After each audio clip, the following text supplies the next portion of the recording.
Police ఆఫీసర్గా entry ఇచ్చి రుద్రాణిని arrest చేసిన అప్పు ఆనందంలో రాజ్, కళ్యాణ్, కావ్య, అపర్ణ, ధాన్యలక్ష్మి. షాక్లో రాహుల్. ఇంతకు ఏం జరిగింది?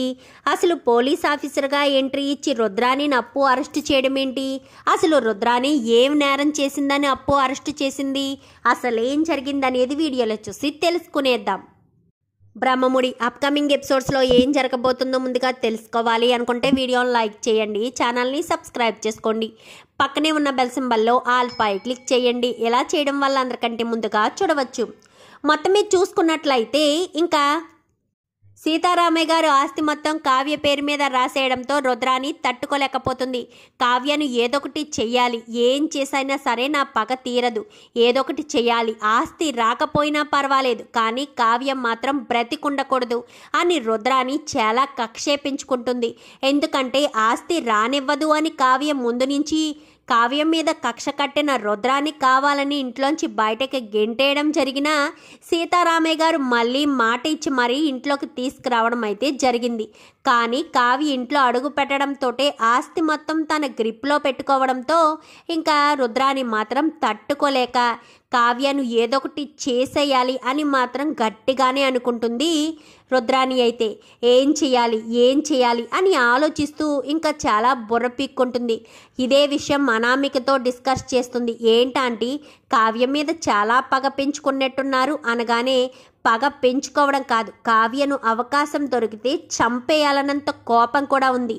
లేదంటే మా నాన్న కావ్యకు మొత్తం ఆస్తి రాసిస్తారా అని చెప్పనగానే అప్పుడు మీ నాన్నగారి మీద కదా కోపం చూపించాలి అనగానే మా నాన్న ఏం చేశాడు? కావ్య మంచితనం ముసుగులో మాయలో పడ్డాడు, అందుకోసమని కావ్యకు ఆస్తి మొత్తం రాసిచ్చేశాడు. ఎంత దుర్మార్గం చూసావా? కోడల్ని వదిలేశాడు, మనవల్ని వదిలేశాడు, కొడుకుల్ని వదిలేశాడు, కావ్య పేరు మీద రాశాడు. అందుకోసమైనా కావ్యను బ్రతకనివ్వను అని చెప్పనగానే సరే ఆంటీ, మీకు తోచింది మీరు చేయండి, నాకు ఏదైనా ఆలోచన వస్తే నేను చూసుకుంటాను అని చెప్పి ఇంకా అనామిక ఇటు రుద్రాని ఇద్దరు కూడా అనుకుంటారు. ఇంకా అప్పు ఎస్ఐ ట్రైనింగ్కి వెళ్ళింది కదా, అక్కడి నుంచి ఫోనులు చేస్తూ మాట్లాడుతూ ఉంటుంది.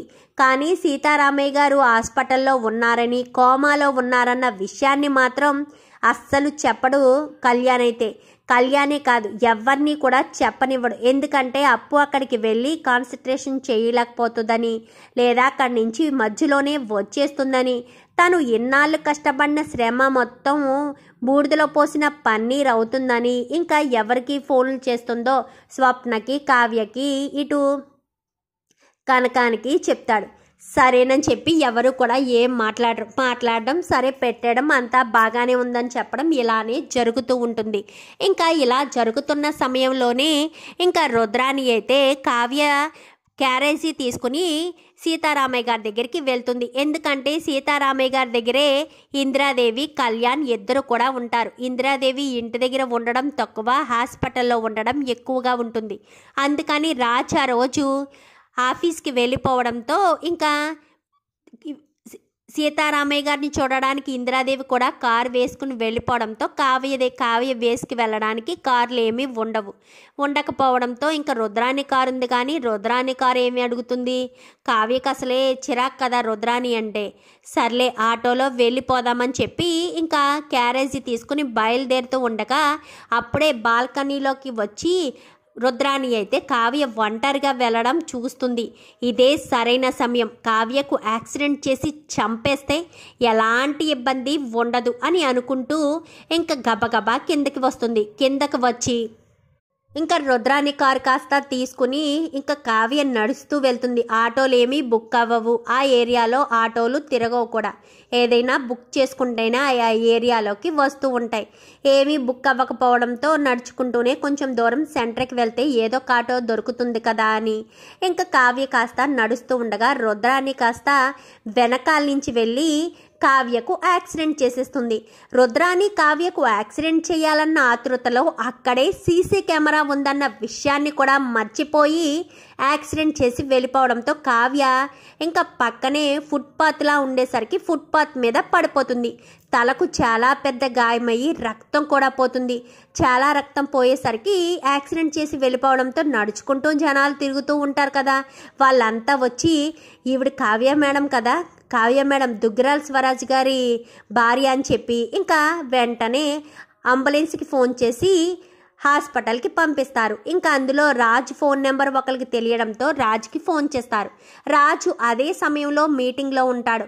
1-2 సార్లు ఫోన్ చేసేసరికి ఎవరో ఫోన్ చేస్తున్నారు, ఎక్స్క్యూజ్ మీ అని చెప్పి ఇంకా రాజ్ కాస్త బయటికి వెళ్ళి ఫోన్ మాట్లాడేసరికి ఎవరండి అనగానే, సార్ నేను మీ ఇంటి దగ్గరలో ఉండే వ్యక్తిని.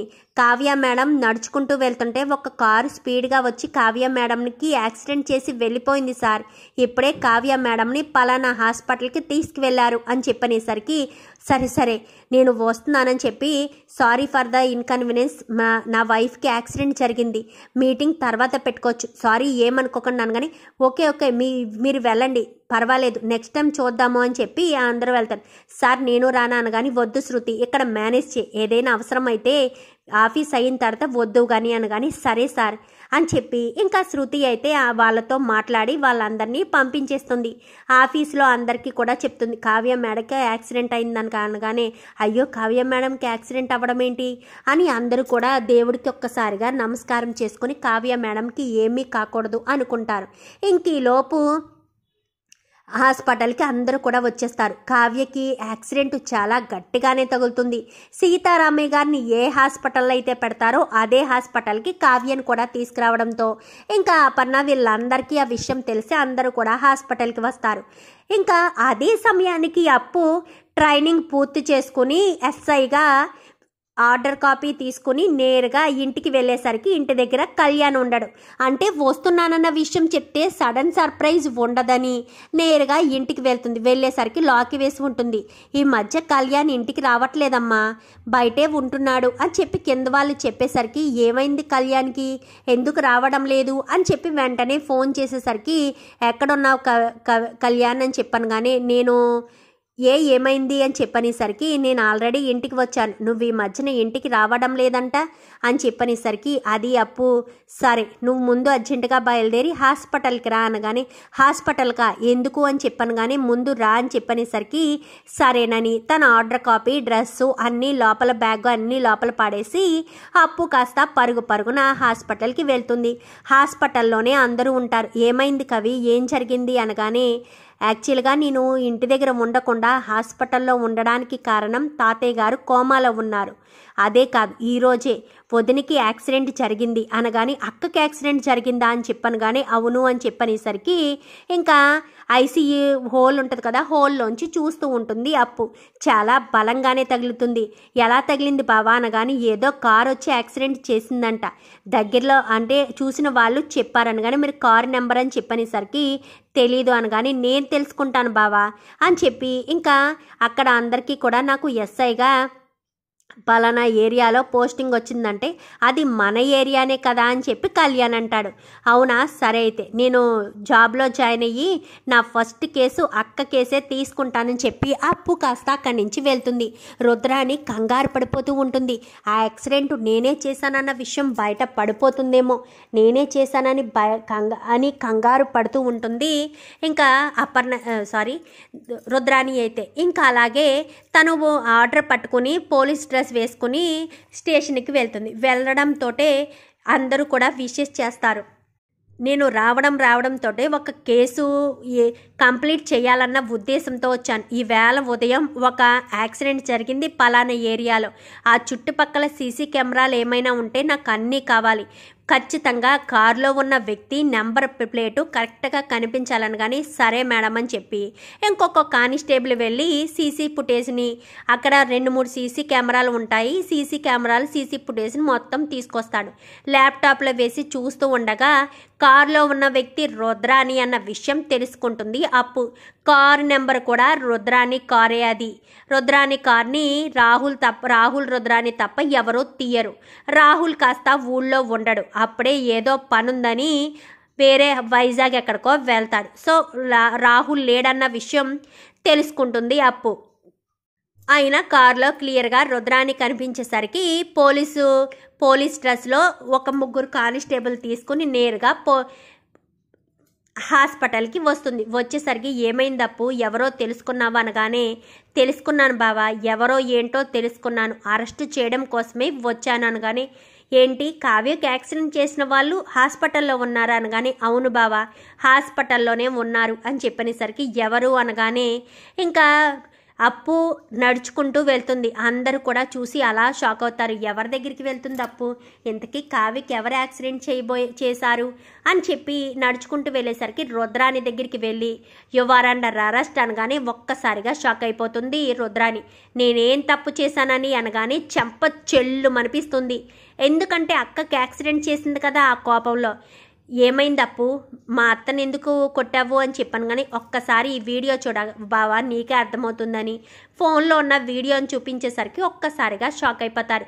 ఎందుకంటే కావ్య నడుచుకుంటూ వెళ్ళడం, వెనకాలే రుద్రాణి వెళ్ళడం, రుద్రాణి క్లియర్గా కారులోంచి సీసీ కెమెరాలోకి కనిపించడం క్లియర్గా కనిపించేసరికి ఇంకా ఒక్క క్షణం కూడా రుద్రాణి ఇక్కడ ఉండడానికి వీల్లేదప్పు, వెంటనే అరెస్ట్ చేసి తీసుకువెళ్ళు, నా కోడల తరపున నేను వచ్చి కంప్లైంట్ ఇస్తాను అంటూ అపర్ణ మాట్లాడేసరికి అలాగే అత్తయ్య అని చెప్పి వెంటనే ఇంకా రుద్రాణిని అరెస్ట్ చేసి తీసుకువెళ్తుంది. నువ్వు తీసుకువెళ్ళప్పు, నేను వచ్చి కంప్లైంట్ ఇస్తామనగానే సరే అని ఇంకా రుద్రాణిని కాస్త అరెస్ట్ చేసి తీసుకువెళ్ళిపోతారు. ఇంకా కొన్ని రోజులు జైల్లోనే పడి ఉండని అప్పు, బయటికి రావడానికి వీల్లేదు అంటూ స్వప్న కూడా మాట్లాడుతుంది.